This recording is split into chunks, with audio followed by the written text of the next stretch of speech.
عبداللہ ابن عمر رضی اللہ تعالیٰ عنہ بیمار ہو گئے، شدید علیل تھے، طبیعت مبارک میں کمزوری آ گئی، کچھ کھانے کو دل نہیں کرتا تھا، گھر والے بار بار کہتے کچھ کھا لیجئے کچھ کھا لیجئے، نہیں کھاتے تھے۔ بالآخر اب حضرت نافع آپ کے غلام تھے، ان سے کہنے لگے کہیں سے مچھلی مل جائے نا تھوڑی سی تو میں کھاؤں گا، تو کہتے ہیں میں سارے مدینے میں ڈھونڈتا رہا، مچھلی نہ ملی، اگلے دن بھی ڈھونڈی تو نہ ملی، تیسرے دن بھی ڈھونڈی تو نہ ملی، تو فرمانے لگے یار بس چھوٹی سی خواہش ہے، کوئی فرض نہیں ملتی تو رہنے دے۔ کہتے ہیں چوتھے دن مچھلی مل گئی، میں 1.5 دینار کی مچھلی لا کے حضرت عبداللہ ابن عمر رضی اللہ تعالیٰ عنہ کے سامنے جو مچھلی رکھی تو آپ نے لقمہ روٹی کا توڑا تھا، مچھلی کو لگانے لگے کہ دروازے پہ فقیر نے آ کے آواز دی کچھ کھانے کو دو، تو حضرت عبداللہ ابن عمر نے روک لیا اور ہنسے۔ کئی دفعہ دے ہم بھی دیتے ہیں پر ہمارا چہرہ دیکھنے والا ہوتا ہے، اتنے ہم غصے میں ہوتے ہیں دے دیتے ہیں، لیکن جو کھلوٹیں ہوتی ہیں نا چہرے والی وہ گنی نہیں جاتی۔ ہنسے، فرمایا دیکھو میرا اللہ کتنا کریم ہے، وہ مجھے بچانا چاہتا ہے، اٹھا بار دیا جا کے۔ تو خادم اب حکم کا پابند تھا، وہ لیت اللہ تو کر نہیں سکتا تھا، وہ گیا اور جا کے دے آیا۔ فقیر جب سارے محلے سے آٹا اکٹھا کر لیتے ہیں تو پھر ایک جگہ جا کے بیچتے بھی ہیں۔ دے آیا، وہ 2 گلیاں آگے گزرا تو میں پیچھے دوڑا گیا، میں نے کہا سچ بتا کھانی ہے کہ بیچنی ہے؟ وہ کہنے لگا جو بھی سبب لگ جائے کر جاؤں گا، آپ نے دے جو دی ہے۔ تو کہتا ہے میں نے اسے کہا کہ یہ 1.5 دینار کی میں نے خریدی تھی، اگر تو 2 دینار کی مجھے بیچ دے تو آج کل مچھلی مدینے میں مل نہیں رہی، تو میں اپنے آقا کو دے دوں گا، وہ یہی کھائیں گے، بیمار ہیں۔ تو کہنے لگا جی بسم اللہ، مجھے کیا اعتراض ہے۔ ہمارے چینل کو لائک کریں، سبسکرائب کریں اور مزید ہمیں کمنٹ سیکشن میں بتائیں کہ آپ کس طرح کی ویڈیوز دیکھنا پسند کرتے ہیں۔ جزاک اللہ۔ 2 دینار مل رہے ہیں 1.5 کی مچھلی، اور 1.5 کی بھی کسی نے نہیں خریدنی تھی، اب تو پک گئی۔ فرماتے میں نے 2 دینار اس کو تھمائے، وہ مچھلی اس سے خریدی اور خرید کر کے میں لا کے حضرت عبداللہ ابن عمر کے سامنے دوبارہ رکھی، تو فرمایا یہ کیسے آ گئی؟ میں نے کہا حضور 1.5 کی خریدی تھی اور پھر فقیر کو دے دی، اب اسی سے میں 2 دینار کی خرید کے لایا ہوں، آپ قبول فرمائیں۔ تو فرمانے لگے تم نے اچھا نہیں کیا، اب اس طرح کرو 2 دینار بھی اسے دے اور مچھلی بھی واپس دے آؤ۔ عرض کی حضور کیوں؟ فرمایا تم نے قرآن نہیں پڑھا؟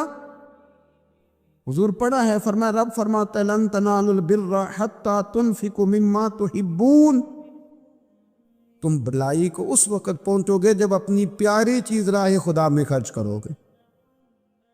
امام غزالی نے لکھا ہے، فرمانے لگے دے آ، تو وہ حضرت نافع کہتے ہیں میں دینے گیا، دے کے واپس آیا تو کچھ پریشان تھا کیونکہ مجھے بھی 4 دن ہو گئے تھے نا تلاش کرتے، تھوڑی تھوڑی طبیعت میں مایوسی تھی، کتنی محنت سے میں نے لایا اور آپ نے واپس کر دی۔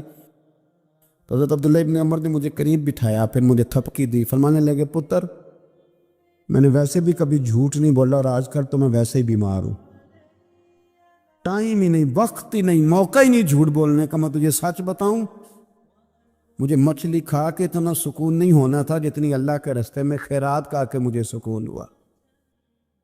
تو تجھے تو میری راحت سے غرض ہے نا کہ مجھے راحت کیسے ہوتی ہے، تو مجھے سکون ملا ہے راہ خدا میں دے، میں نفسانی خواہش پوری کر لیتا تو یہ میرا نفس کل پھر مجھ سے مچھلی مانگتا، پرسوں کہتا نہیں چھوٹے گوشت کی یخنی بھی چاہیے۔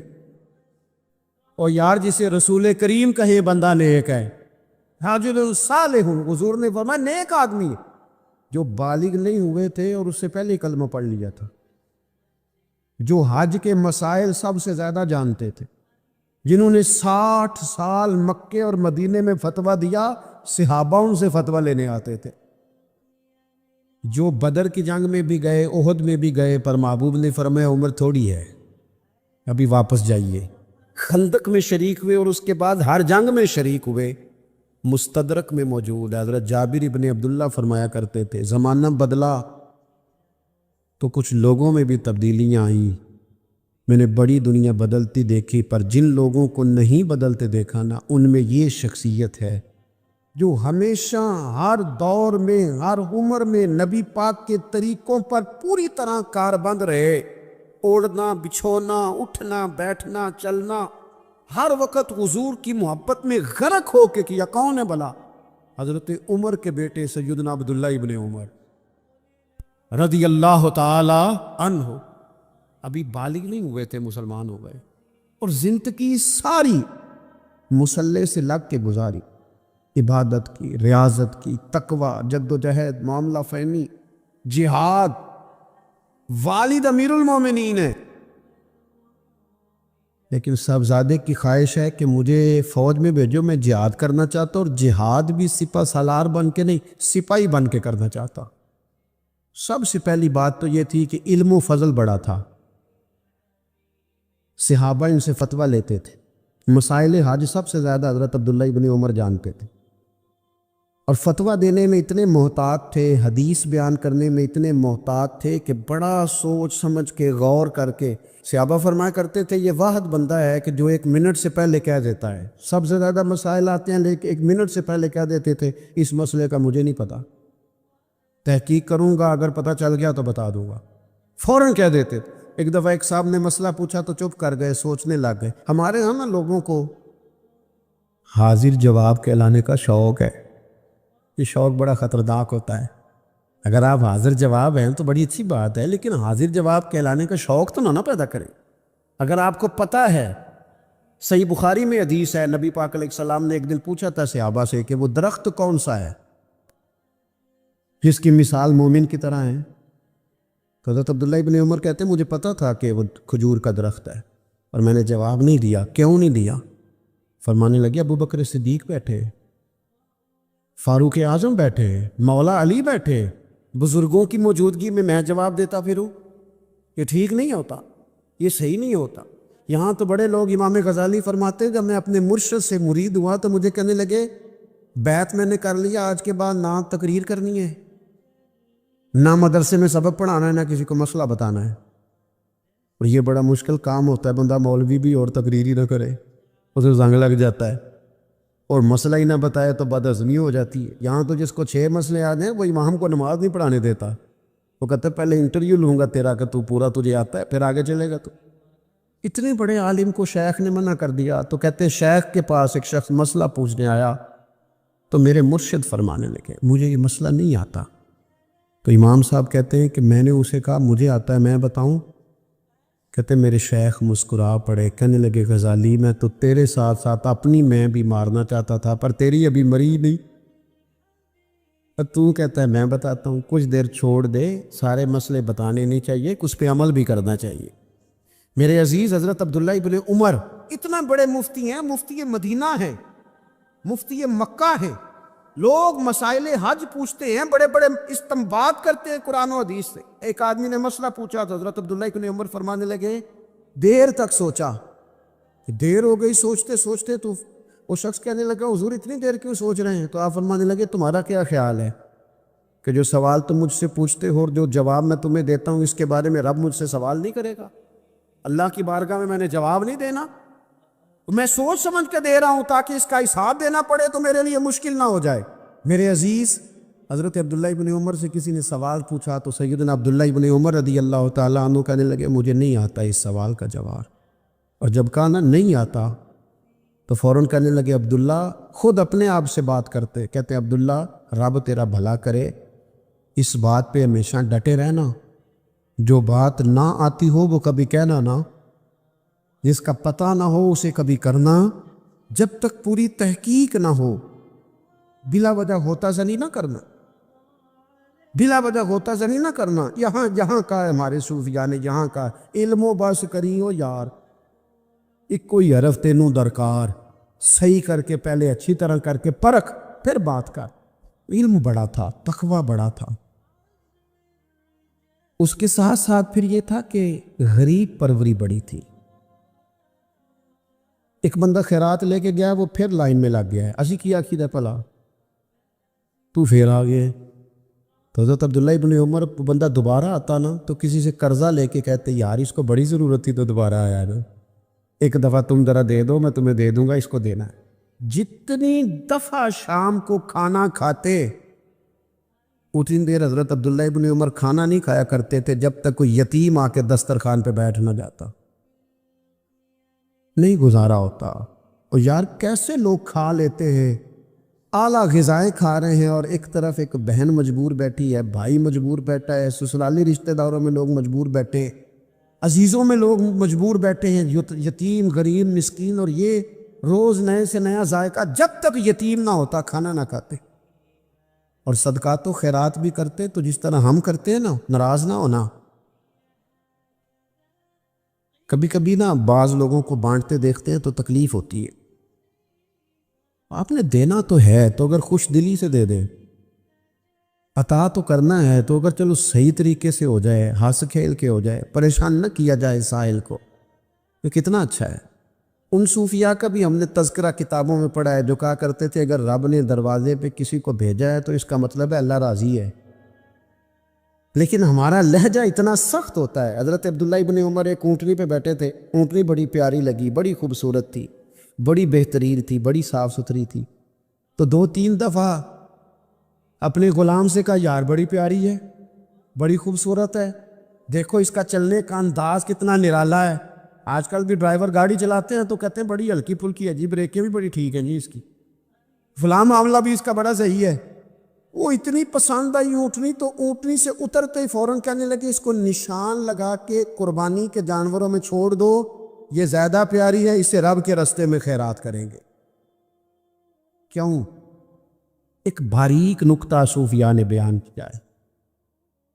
اللہ کے نیک بندے کہتے کسی جگہ بھی تمہارا دل اللہ رسول کے مقابلے میں الجھنا نہیں چاہیے۔ کوئی ایسی چیز جو رکاوٹ بن رہی ہو، رکاوٹ، وہ کیا کہتے ہیں، کچرا آ گیا ہے، اس کچرے کو لوگ ٹھیک نہیں کرتے، کہتے نکال دو تاکہ معاملہ صحیح رہے۔ ایک چھوٹا سا باریک سا ہلکا سا دھاگے کی طرح کا ایک ٹکڑا اگر کسی وقت گوشت کا آپ کے دانت میں الجھ جائے نا، وہ سارا ذائقہ تباہ کر دیتا ہے۔ لوگ مختلف چیزیں لے کے خلال کرتے ہیں دانتوں کا تاکہ وہ نکل جائے، کیونکہ ذرا سی بھی چیز اگر کسی جگہ رکاوٹ بن جائے نا، آپ بڑا بہترین کھانا کھا رہے تھے، زبردست غذا آپ کھا رہے تھے، ایک صرف اس میں نا ہلکا سا دانہ ایسا ہے جو سخت تھا، کچرا آ گیا، روڑا آ گیا، تو وہ سارے کھانے کا ذائقہ تباہ کر دیتا ہے۔ بعض لوگ ایسے ہوتے ہیں کہ ایک بال نکلا ہے نا کبھی کھانے میں سے تو کھانا چھوڑ دیتے ہیں، کہتے ہیں یار یہ سارا ذائقہ خراب ہو گیا۔ ہمارے ساتھ یہ ہوا ہے، یہ تو ہے نا دنیاوی معاملات، اسی طرح کا مسئلہ روحانی زندگی میں ہوتا ہے۔ کئی دفعہ نا ہم ماننے کو تیار نہیں ہوتے، لیکن ہمارے اوپر دولت کی محبت پوری طرح سوار ہوتی ہے، وہ سجدے میں ذوق آنے نہیں دیتی۔ شہرت کی محبت پوری طرح سوار ہوتی ہے، وہ درود و سلام کا، ذکر کا، عبادت کا ذائقہ لگنے نہیں دیتی۔ وہ جو کہا تھا نا والذین آمنوا اشد حبا للہ، ایمان والے سب سے بڑھ کر اللہ سے پیار کرتے ہیں، سب سے بڑھ کر رسول اللہ صلی اللہ علیہ وسلم سے محبت کرتے۔ کیوں کہا گیا تھا؟ اس لیے کہ ان محبتوں کے مقابلے میں ذرا بھی کوئی اور محبت آتی ہے روحانی ذائقہ خراب کر دیتی ہے، ہمارا دل نہیں لگتا، ہم بور ہوتے ہیں، ہم پریشان ہوتے ہیں۔ مسئلہ یہ ہے کہ جس دل میں صرف رب رسول کو ہونا چاہیے تھا وہاں شہرت آ گئی ہے، شہرت کی محبت آ گئی ہے، دکھاوا آ گیا ہے، مال آ گیا ہے، کئی قسم کے ہم نے بت معاذ اللہ اکٹھے کر لیے، اور پھر وہ ساری کیف مستی آئے، یہ کیسے ہو سکتا ہے؟ حضرت عبداللہ ابن عمر رضی اللہ تعالیٰ عنہ کے پاس ایک گدھا تھا، ہم پنجابی میں تو کہا کرتے تھے کہ بڑا ساؤ جانور ہے، بڑا دھیما ہے، بڑا اچھا ہے، سواری بھی کرتے تھے اس پہ، اس پر بوجھ بھی رکھتے تھے، اور بھی کئی کام، جانوروں کا چارہ بھی اس پہ رکھ کے لایا جاتا تھا۔ بہت سارے لوگ اس کی تعریف کرتے تھے کہ ظاہر ہے اس وقت یہ جانور ہر گھر کی ضرورت ہوتے تھے، لوگوں نے بڑی تعریف کی کہ جناب یہ گدھا بڑا اچھا ہے، بڑا عمدہ ہے۔ اب بعض چیزیں ایسی ہوتی ہیں جن سے دل لگ جاتا ہے۔ کچھ نوجوانوں نے گھروں میں بلی رکھی ہوتی ہے، گھوڑا رکھا ہوتا ہے، جانور رکھے ہوتے ہیں، ان کی پوری توجہ انہماک ہم دیکھتے تھے دیہاتوں میں کہ بزرگ اگر کہیں چلے جاتے تھے سفر پہ تو وہاں سے بھی پیغام بھیجتے تھے کہ گائے کو چارہ ڈالا کہ نہیں، بھینس کو نکالا کہ نہیں، تم نے باڑے سے دور چھاؤں کا خیال کیا کہ نہیں، وہ چیز ذہن میں آ جاتی تھی۔ حضرت عبداللہ ابن عمر رضی اللہ تعالیٰ عنہ وہ گدھا کیونکہ بڑا پیارا تھا، بڑا اچھا جانور تھا اور بڑے کام کرتا تھا، بہت سارے معاملات گھر کے اور کھیتی باڑی کے اس کے ذمے تھے، تو گھر والے بھی کہتے کہ اس جانور کی وجہ سے بڑی خیر ہے، بڑے کام ہو جاتے ہیں، آپ کا بھی خیال تھا۔ حضرت عبداللہ ابن عمر ایک دن گھوڑے سے نیچے اترے یا اس گدھے سے نیچے اترے تو خادم کو بلا کے کہنے لگے اسے لے جاؤ اور بیچ کے پیسے اللہ کے راستے میں خیرات کر دو۔ اب وہ خادم کا بھی اس سے دل لگ گیا تھا، جانور گھر میں ہوتا ہے دلچسپی ہو جاتی، کہنے لگا حضور وہ سارا محلہ تو اس کی تعریف کرتا ہے، سارے خاندان والے تو اس جانور سے دلچسپی رکھتے ہیں اور آپ بیچ رہے ہیں۔ آپ فرمانے لگے جس طرح سب کا دل اس کی طرف ہے نا کہ اچھا جانور ہے، میرا بھی ہو گیا ہے، لیکن میں اپنے دل کو سوائے رب اور رسول کے کسی اور طرف ہوتا دیکھ نہیں سکتا۔ اعظم بلا سے اپنی وہ ہستی ہی کیوں نہ ہو، اعظم بلا سے اپنی وہ ہستی ہی کیوں نہ ہو، جو چیز اس کی راہ میں حائل ہو پھونک دو، جلا دو ایسی ساری چیزیں جو ان کے راستے میں آتی ہے۔ فرمایا اس کی طرف توجہ ہونے لگی ہے، لہٰذا میں اسے اب رکھ سکتا، مزاج تھا، طبیعت تھی، طریقہ اس طرح کا تھا کہ وہ پھر ایک اور بات بڑی خوب تھی۔ حضرت عبداللہ ابن عمر ان لوگوں کی پذیرائی بڑی کرتے تھے جو خیر کا کام کرتے تھے۔ دینی کام کوئی بندہ بھی کرے اس کی پذیرائی ہو، اس کی تعریف ہو، خیر کے جملے ہو تاکہ دینداری پھیلے۔ حضرت عبداللہ ابن عمر رضی اللہ تعالیٰ عنہ کو نا غلام آزاد کرانے کا بڑا شوق تھا۔ دیکھیں نا ایک بندہ کسی نے خرید لیا ہے، وہ اس کا پابند ہے، بڑی تکلیف میں ہوتے تھے لوگ۔ غلام 1000 سے زیادہ غلام آپ نے آزاد کرائے تو آپ جب غلام خریدتے تھے نا تو نظر کرتے تھے جو غلام ذرا زیادہ نمازیں پڑھتا اسے آزاد کر دیتے۔ تو غلاموں نے اس طرح کیا، انہیں پتہ چل گیا، انہوں نے بھی نا لمبی لمبی نمازیں شروع کر دی۔ تو حضرت عبداللہ ابن عمر کو پتہ چلتا، آزاد کر دیتے۔ ایک دن آپ کے بیٹے کہنے لگے حضور یہ آپ کو دھوکہ دیتے، لمبی لمبی نمازیں پڑھتے ہیں، آپ آزاد کر دیتے ہیں، بعد میں پتہ نہیں 5 بھی پوری پڑھتے ہیں کہ نہیں پڑھتے۔ تو حضرت عبداللہ ابن عمر کہنے لگے پتر تیرا کیا خیال ہے، مجھے نہیں پتہ۔ کہا حضور پتہ ہے۔ فرمانے لگے یہ مجھے رب کے نام پر دھوکہ دینا چاہتے ہیں، جو رب کے نام پہ دھوکہ دے میں روز دھوکہ کھانے کو تیار۔ عرش کا رب فرماتا ہے کیوں تو بھٹکتا پھرتا ہے، کیوں دائیں بائیں جاتا ہے، چپ کر کے مسجد آ جا اور لوگوں سے بچ کے تنہائی میں میرا ذکر کر۔ اللہ ملے گا کیا؟ فرمایا اعلیٰ بذکر اللہ تطمئن القلوب، میں تیرے بے چین دل کو چین عطا کر دوں گا۔ وہ تیرا تڑپتا اور پھڑکتا ہوا مزاج اسے میں سکون کی دولت دوں گا، یہ تجھے کہیں اور نہیں ملے گا، یہ میری یاد میں ملے گا، یہ چین قرار سکون تجھے یہی میسر آئے گا۔ اطمینان قلبی زندگی کا حسن ہے بھائی، دولت سکون اصل ہے۔ بڑے ٹھنڈے کمرے میں کچھ لوگوں کو نیند نہیں آتی، اور داتا صاحب رحمۃ اللہ علیہ آپ جائیں تو دونوں سڑکوں کے بیچ جو فٹ پاتھ ہے نا اس پہ بھی کچھ لوگ سوئے ہوتے ہیں، ادھر سے بھی گاڑیاں گزرتی ہیں، ادھر سے بھی گاڑیاں گزرتی ہیں، لیکن بس نیند ہے نا، اللہ کا فضل ہے، اس نے دے دی ہے، آنے والوں کو آ گئی ہے۔ اطمینان قلبی، میرا معاشرہ بے سکون ہے، بے قرار ہے۔ مجھے کچھ لوگ کہتے ہیں جی میں آج کل بڑا بور ہو رہا ہوں، تو میں کہتا ہوں یار ہمیں تو ٹائم ہی نہیں ملا آج تک بور ہونے کا، نہیں وقت ہی نہیں اتنا میسر آیا، کون سا ٹائم نکالے جس میں بندہ بور ہو؟ وہ تو ہے کہ انسان کچھ فارغ ہو، کہیں اس کے پاس گنجائش ہو تو بور بھی ہو لے۔ کیسے بور ہو لیتے ہو؟ یہ کیا ہوتا ہے بور ہونا؟ زندگی میں اتنا وقت ہی کہاں ہے کہ انسان بور ہوتا پھرے اور یہ تصور بناتا پھرے کہ میں بڑی آزمائش میں ہوں، تو میں بڑے بور ہو رہا ہوں، تو میں بڑی تکلیف میں ہوں۔ تو وقت بہت زیادہ ہے ہمارے پاس، لا یعنی کاموں میں ضائع بڑا ہوتا ہے، تو ہم بور ہوتے ہیں، پریشان ہوتے ہیں۔ اللہ فرماتے ہیں یہ جو میری یاد ہے نا، لیکن اس کا بھی ایک طریقہ ہے یاد کا، اس طریقے سے اگر میرے رسول کریم علیہ السلام نے فرمایا اللہ کا ذکر اس طرح کرنا کہ دیکھنے والا تمہیں دیوانہ سمجھے، لوگ سمجھیں کہ کوئی مجنون ہے، کوئی جنونی ہے، کوئی پاگل ہے۔ یہاں اللہ تعالیٰ معاف کرے آپ ذکر کی مجلس چھیڑیں، آپ نعت شریف کی مجلس چھیڑیں تو بہت سارے لوگ پروفیسر بن جاتے ہیں، وہ ساری نہیں ہلاتے، ان کی زبانی حرکت میں نہیں آتی۔ حالانکہ رب کریم کا ذکر اس طرح کرو کہ دیکھنے والا تمہیں دیوانہ سمجھے، کہیں اور کھونے کی ضرورت ہی نہیں۔ میرے حبیب گویا ہمیں فرماتے ہیں تو رب کے ذکر میں اس طرح کھو جا کہ تجھے دنیا کا خیال ہی نہ رہے، تجھے پھر دنیا کی ہوش نہ رہے۔ لیکن اگر نماز میں بھی خیال غیر آئے، ذکر میں بھی توجہ کہیں اور ہو، زندگی میں وہ عجیب لمحہ تھا، وہ میرے ساتھ تھا اور میں تنہا تھا۔ اگر ماحول یہ ہو کہ آپ کہیں جسم کے ساتھ تو موجود ہوں، روح موجود نہ ہو، تو پھر لذت ذکر بھی میسر نہیں آتی، پھر کیف نہیں حاصل ہوتا۔ یاد رکھیں کہ اس طرح کھو کے رب کی یاد کہاں سے کیف آئے؟ الجھ ہی پڑا گئے ہیں۔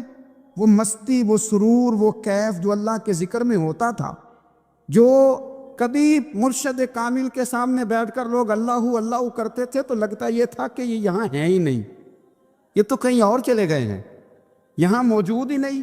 لیکن اب وہ موج نہیں، وہ شوق نہیں، وہ درد نہیں، وہ ذہن نہیں۔ اقبال تڑپ کے کہا کرتے تھے، خرد کی گتھیاں سلجھا چکا ہوں، یا رب مجھے صاحب جنوں کر دے۔ اللہ مہربانی فرما، وہ کیفیت دے، وہ سرور دے۔ زندگی میں اگر اطمینان چاہتے ہو تو کبھی کبھی سب کچھ بھول کے نا تو مست ہو جایا کرو، رب کی یاد ہو۔ کبھی کبھی چھوڑ دیں دنیا، چھوڑے یار موبائل، کسی وقت کرے اس کو بان چھوڑے اس بات کا خیال کہ فلانے نے سلوٹ کیا ہے کہ نہیں کی، چھوڑے۔ حضرت باجزید بستامی رحمت اللہ تعالیٰ علیہ فرماتے، میں نے اعتکاف کبھی اپنی مسجد میں نہیں کیا، یہ کہ سارے ہی ہاتھ چومنے والے، سارے ہی پیار کرنے والے۔ فرماتے میں جب اعتکاف کرتا تھا تو میں بستام سے دور نکل جاتا تھا جہاں کوئی مجھے جاننے والا نہ ہو۔ اٹھ بلیا چلو تھے وسیے جتھے وس دے لی سارے ہی انے، نہ کوئی ساڈی ذات پچھانے تے نہ کوئی سانو مننے، چل ادھر چلے۔ اٹھ بلیا چلو تھے وسیے جتھے وس دے لی سارے ہی ان، نہ کوئی ساڈی ذات پچھانے تے نہ کوئی سانو۔ اتنا شوق ہے سلوٹ کرانے کا، اتنا شوق ہے تعارف کرانے کا، اتنا شوق ہے اپنا بتانے کا، تو یہ چیز غلبہ کر جاتی ہے، پھر نام رہ جاتا ہے، روح نہیں رہتی، پھر وجود رہ جاتا ہے، پھر باطن کی کیفیت نہیں رہتی۔ خدا را اپنے آپ کو بے چین نہ کرو، بے قرار نہ کرو، بے سکون نہ کرو، رب کی یاد میں آ جاؤ، درود و سلام میں آ جاؤ، نعت کے حسن میں آؤ، تلاوت کی دنیا میں آؤ، سجدوں کے نور میں آؤ۔ آؤ کبھی کھول کے دل مسجد کی صفائیاں کرے گا، آؤ نہ کبھی کوئی بوڑھا، دادی، نانی، دادا ان کے پاس بیٹھ کے پیر دبا کے اللہ کو راضی کرے۔ یہ کیف والی جگہ ہیں، یہ سرور والی جگہ۔ ہمارے چینل کو لائک کریں، سبسکرائب کریں اور مزید ہمیں کمنٹ سیکشن میں بتائیں کہ آپ کس طرح کی ویڈیوز دیکھنا پسند کرتے ہیں۔ جزاک اللہ۔ اتنی بے چین ہماری زندگی ہے، بے قرار ہے، تڑپتے ہوئے لوگ، لڑتے ہوئے لوگ، ایسے لگتا ہے ابھی ایک دوسرے کا گریبان تھام لیں گے، بے قرار، بے چین۔ کسی کو انتظار کا کہا جائے نا کہ 10-20 منٹ کسی کا انتظار کرو، تو بعض لوگ مجھے ایسے لگتا ہے جیسے یہ ان کا کلیجہ پھٹ جائے گا، ڈاکٹر کے انتظار میں بیٹھے ہیں تو بڑے پریشان ہیں۔ کسی کو ملنے گئے ہیں کو آدھا گھنٹہ بیٹھنا پڑ گیا تو بڑی دقت میں ہیں۔ اپنے آپ کو سکون دیں۔ آپ یقین کریں بڑا مزہ آتا ہے، کبھی کسی کا انتظار کرنا پڑے تو 2-4 تسبیح درود شریف پڑھی جاتے ہیں، یعنی ذوق بن جاتا ہے کہ چلو اللہ نے موقع دیا ہے، کوئی سرکار کو یاد کر لیں، تنہائی مل گئی۔ ہمارا مزاج جس سختی کا شکار ہے، وہ سختی آہستہ آہستہ ہمیں زیادہ آزمائش میں ڈال گئی۔ تو میرے بھائی، زندگی میں اطمینان حسن ہے، اور وہ سب سے زیادہ اللہ کی یاد میں ملتا ہے، وہ سب سے زیادہ رب کریم کے ذکر میں۔ سب سے زیادہ جو چاہتا ہے نا دل ٹھنڈا رہے، زبان میٹھی رہے، وہ مدینے والے محبوب پہ درود و سلام پڑھا کرے، وہ حضور پہ درود و سلام پڑھا کرے، زبان میٹھی رہے گی۔ میرا ذاتی تجربہ ہے کہ جو آدمی اپنے اخلاق سنوارنا چاہے وہ حضور پہ درود شریف پڑھے، جو اپنے اخلاق سنوارنا چاہے، طبیعت کو ٹھنڈا رکھنا چاہے، وہ درود شریف پڑھے، اس کا دل سکون میں آئے گا۔ کچھ کام اور ہیں زندگی میں اطمینان کے لیے، ان کا ہونا بھی بڑا ضروری ہے۔ سب سے پہلے اگر آپ چاہتے ہیں نا زندگی میں سکون ہو تو حقیقتوں کا سامنا کرنا سیکھیں۔ آپ جو ہیں وہ رہنا سیکھیں، جو آپ نہیں ہیں وہ بننے کی کوشش ہے نہ کرے گا۔ حقیقت کا سامنا کرو گے تو زندگی اطمینان میں آ جائے۔ ہم نے نا بہانے بنا لیے ہیں، ہیلے بنا لیے، جھوٹ کے سہارے اپنے آپ کو اونچا کر لیا۔ ایک آدمی سے کہا جاتا ہے تو رشوت نہ لے، تو کہتا ہے میں غریبوں سے نہیں لیتا۔ تو میرا سوال یہ ہے کہ امیروں کا حساب لینے کی اللہ نے تیری ڈیوٹی لگائی ہے، تیرے ذمہ لگایا ہے کہ تو امیروں کا حساب کر، تمہیں کیا ضرورت پڑی ہے؟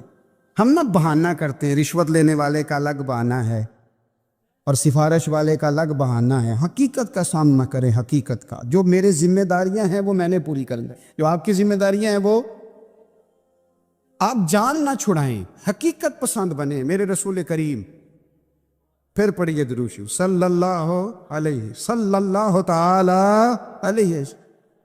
حضور صلی اللہ علیہ وسلم نے فرمایا کہ میری بیٹی سیدہ فاطمہ الزہرا رضی اللہ تعالی عنہا صرف جنتی نہیں، جنتی عورتوں کی سردار ہے. لیکن حضور نے یہ بھی فرمایا کہ فاطمہ یہ خیال رکھنا اگر اللہ نے حساب پوچھا تو حساب تم نے خود دینا ہے. حقیقت کی طرف توجہ کرائی حضور نے. وہ صرف جنتی نہیں، جنتی عورتوں کی سردار ہیں، پر حقیقت کی جانب توجہ. میں حقیقت یہ ہے کہ اگر مالک نے حساب پوچھا تو اس کی تیاری بھی کرنی ہے. دیکھیں نا، ہمیں کچھ یقین نہیں. اللہ معاف کرے کہ ہمارا حساب کیسا ہوگا، لیکن کتنے آزاد ہیں. یعنی بڑی دلیری سے بندے کہتے ہیں فجر نہیں پڑھتا جی، 3 پڑھتا ہوں جی، شاہ رہ جاتی ہے جی، کپڑے صاحب، بڑی دلیری سے. اور سیدہ فاطمہ الزہرا نے ساری رات مصلی آباد رکھا ہے، حالانکہ انہیں یقین تھا کہ رب مجھے بغیر حساب کتاب جنت دے گا. حقیقت کا سامنا کریں. جو حقوق آپ کے ہیں وہ آپ نے ادا کرنے، جو ذمہ داریاں ہیں وہ ذمہ داریاں ہیں. دیکھیں نا، حضرت موسیٰ کلیم اللہ علیہ السلام کے پاس اسرائیل روح نکالنے آئے تو حضرت موسیٰ نے تھپڑ مارا، آنکھ نکال دی. واپس گئے. انہوں نے تو جلال فرمایا ہے، کہا موسیٰ علیہ السلام سے کہیے بیل کی پشت پر ہاتھ رکھیں، جتنے بال ان کے دست مبارک کے نیچے آئیں گے اتنے 1000 سال ان کی عمر بڑھا دی جائے گی. یعنی میرے کان میں کوئی بتا دے کہ جناب 60 سال بڑھ گئی، کیا آپ کے کان میں کوئی کہہ دے تو خوشی ہوتی ہے کہ نہیں؟ لیکن یہ حقیقت پسندی نہیں، اس لیے کہ 60 بھی گزر جائیں گے، 70 بھی. یہ حقیقت نہیں. حضرت موسیٰ کلیم، چلے میں مثال دیتا ہوں، سمجھ لے 10 بال، حالانکہ بہت زیادہ آتے ہوں گے، 10 بال اگر حضرت موسیٰ کے ہاتھ کے نیچے آئے تو 10,000 سال تو عمر بڑھ گئی نا. 10 یعنی 10 سال نہیں، 100 نہیں، 10 بہت زیادہ تھی نا. تو حضرت موسیٰ کلیم اللہ علیہ السلام سے آ کے عرض کیا گیا حضور بیل کی پشت پر ہاتھ رکھیں، جتنے آپ کے ہاتھ کے نیچے بال آئیں گے اتنے 1000 سال عمر بڑھ جائے گی. تو حضرت موسیٰ نے حقیقت پسندی والی بات کی. فرمایا پھر کیا ہوگا؟ 10,000 سال کے بعد پھر کیا ہوگا؟ کہا حضور جانا تو پھر بھی ہے. فرمایا پھر ابھی چلتے. اگر جانا ہے نا، جانا ہے تو پھر، اگر جانا ہے تو پھر ابھی. اور سجنوں، اگر نماز پڑھنی ہے تو ابھی کیوں نہیں؟ اگر داڑھی رکھنی ہے تو پھر رمضان کا انتظار کیوں کریں؟ ابھی کیوں نہیں؟ اگر سچ بولنا ہے تو پھر، اگر رزق حلال کھانا ہے تو پھر انتظار کاہے کا؟ حقیقت ہوتی ہے، بہانہ ہوتا ہے. حقیقت چھپ نہیں سکتی بناوٹ کے اصولوں سے، کیونکہ خوشبو آ نہیں سکتی کبھی کاغذ کے پھولوں سے. یہ بات یاد رکھیں. اگر جانا ہے تو حضرت کلیم فرمانے لگے پھر 10,000 سال کے بعد بھی جانا ہے. تو آج بھی ہمیں بے قراری زندگی میں اس لیے کہ ہم حقیقت پسند نہیں، ہم بہانوں میں، ہم ہواؤں میں جیتے ہیں، ہواؤں میں، خیالات میں زندگی گزارتے. بڑا ٹائم پڑا ہے. مثلاً کتنا میرے رسول کریم صلی اللہ تعالی علیہ وآلہ وسلم نے ایک دن صحابہ سے فرمایا تمہیں حیا نہیں آتی؟ حضور کیا ہوا؟ فرمایا وہ والے مکان بناتے ہو جن میں تم رہ نہیں سکتے، وہ والا مال جمع کرتے ہو جو کھا نہیں سکتے، حیا نہیں آتی؟ عرض کی حضور حکم کرے. تو محبوب فرمانے لگے جوتے کا ایک تسمہ بند کرتا ہوں تو سوچتا ہوں دوسرا بند کرنے سے پہلے موت آ جائے گی. ایک سانس اندر جاتی ہے تو دوسرا آنے سے پہلے میں یاد کرتا ہوں کہ مجھے دنیا سے جانا ہے. تمہیں حیا نہیں آتی؟ وہ مکان بناتے ہو جن میں رہ ہی نہیں سکتے، وہ مال جمع کرتے ہو جو کھا. حقیقت پسند نہیں بھائی. ہم بہت سارے لوگ ہیں بڑی باتیں سناتے، بڑی، میں کہتا ہوں اصل میں نا زیادہ باتیں سنا کے نا بیچارہ اپنے آپ کو مطمئن کرنا چاہتا. اصل بات یہ ہے کہ اندر سے نا ہلا ہوا ہے، کچھ بھی نہیں، بڑا زیادہ ہنستا ہے اور مجھے لگتا ہے کہ کوئی گہرا زخم چھپا رہا. اس لیے ملمس حقیقت پسند بنو، حقیقت پسند. یاد رکھنا من ترک صلاۃ متعمدا فقد کفر.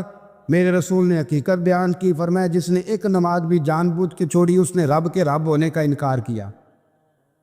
اس نے کفران نعمت کیا. یہ حقیقت ہے, کوئی کلیریفیکیشن نہیں, کوئی وضاحت نہیں. جو نماز نہیں پڑھتا جھوٹ بولتا ہے, غلط بیانی کرتا ہے.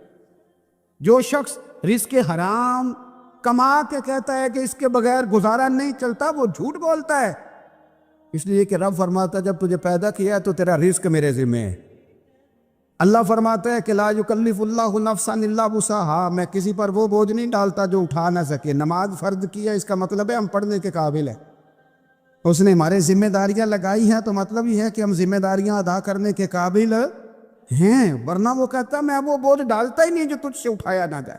اگر چاہتے ہو کہ زندگی میں اطمینان ملے تو خدا را حقیقت پسندوں والی زندگی گزارو.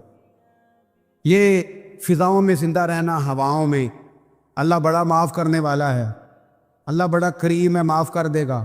تو بھئی یہ بات صحابہ کو بھی پتہ تھی, یہ اہل بیت کو بھی خبر تھی, تو وہ تو ایک ایک بات کا لحاظ کرتے تھے. یہ غوث اعظم کو بھی پتہ تھی, یہ ان کے والد کو بھی پتہ تھی, جنہوں نے کسی کا ایک سیب کھا لیا تھا تو 12 سال اس کے گھر میں نوکری کرتے رہے. انہیں نہیں پتہ تھا اللہ بڑا کریم ہے, معاف کر دے گا, ایک سیب ہی ہے نا. تو حقیقت پسندی آپ کو سکون دے. اور اگر آپ نے اپنے آپ کو غیر مطمئن کیا ہوا ہے, بات کچھ اور ہے, اور آپ نے اپنے آپ کو ڈال کسی اور طرف لیا ہے, تو پھر آپ کو سکون مل سکتا. سکون حقیقت پسندی میں, اصل میں سکون ہوتا ہے, اداکاری میں سکون نہیں ہوتا. تیسری بات سنیں, اگر آپ چاہتے ہیں زندگی میں مطمئن رہیں تو دنیا داروں سے امیدیں توڑ دیں, اللہ اور اس کے رسول سے امید وابستہ کریں, اولیاء اللہ سے امیدیں وابستہ کریں, صحابہ اور اہل بیت سے امیدیں, اللہ اور اللہ والوں سے امیدیں, دنیا داروں سے امیدیں. آپ کو پتہ ہے دنیا دار کی تباہی کب ہوتی ہے؟ جب انہیں خوش آمدی مل جاتا. چودھری کا بیڑا اس وقت غرق ہوتا ہے جب اسے چودھری کہنے والے زیادہ ہو جاتے ہیں. سیٹھ صاحب اور نواب صاحب بیچارے تباہ تب ہوتے ہیں بھولے پل میں, جب ان کے دائیں بائیں ریلا ہوتا ہے سیٹھ صاحب کہنے کا. لوگ انہیں کھانا چاہتے ہیں, پیار ان کا نہیں ہوتا, ان کی جیب کا ہوتا ہے. محبت ان سے نہیں ہوتی, ان کی کرسی سے ہوتی ہے. ضروریات کا پیار ہوتا ہے, تباہ کر دیا جاتا ہے. ہماری ساری توقعات دنیا داروں سے وابستہ ہو گئی ہیں. ناراض نہ ہونا, پیروں نے, مولویوں نے, درویشوں نے, انہوں نے بھی سیٹ رکھے ہوئے جلسوں کی صدارت کرانے کے لیے. یعنی مذہبی جلسہ ہے, اس میں بہت زبردست پڑھے لکھے صاحب تقوی عالم کا خطاب ہے, اور کی صدارت وہ بندہ کر رہا ہے جس نے عشاء کی نماز بھی نہیں پڑھی. وہ بندہ صدارت کر رہا ہے, کیوں؟ اس لیے کہ اس نے ₹1,00,000 دیا ہے محفل میں. خدا را دنیا داروں سے امیدیں چھوڑ دے, ورنہ آپ کمزور پڑ گئے, آپ کی امیدیں ٹوٹیں گی. کتنا کمزور ہے وہ شخص جو 2-4 ہزار کے لیے کسی بندے کی چاپلوسی کرتا ہے, اس کے پیچھے بھاگتا ہے, خوش آمدیں کرتا ہے, تھوڑے سے نوٹوں کے لیے. دکھ سکھ میں کام آئے گا اس کام کے لیے. میرے رسول کریم علیہ السلام نے فرمایا, جس نے بندوں کو راضی کرتے کرتے رب کو ناراض کر دیا, اس کی دنیا بھی گئی اور آخرت بھی گئی. اور فرمایا جس نے بندوں کی پرواہ نہیں کی, اللہ کو راضی کیا, فرمایا اگر رب راضی ہو گیا تو لوگوں کے دلوں میں بھی محبت پیدا فرما دے گا.